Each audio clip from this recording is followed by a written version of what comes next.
আমার ভাগ্নে সর্বজিৎ, ডাকনাম ভূতু, ইয়া বড় দাড়ি, দাড়িরই ভারে ভারাক্রান্ত। ওকে দেখে কবিতাটা না লিখে পারলাম না। এত বড় দাড়ি নিয়ে কাটিয়েছি দিন, দাড়িরই ভারে আমি হয়েছিল ক্ষীণ।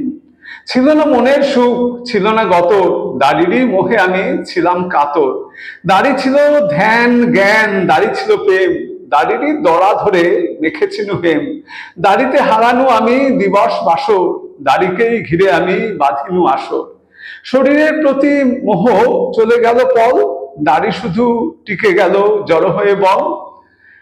লোকেরা দেখে শুধু দাড়ি চলে যায়, আমি শুধু ছায়া হয়ে পড়ে থাকি হায়। শেষে কবে চোখ খুলে দেখি আমি নেই, দাড়িটাই পড়ে আছে, আমি আর নেই। শুরু হলো দাড়ি কাটা মাঝরাতে কাল, 10 দিক প্রসারিত প্রসারিত ভাল। ছায়া আর নই আমি, এই মেঘ ছায়, দাড়ি নেই আমি আছি প্রকাশিত কায়। মন হলো ফুরফুরে, নাচি ধিন ধিন, এত বড় দাড়ি নিয়ে কাটিয়েছি দিন।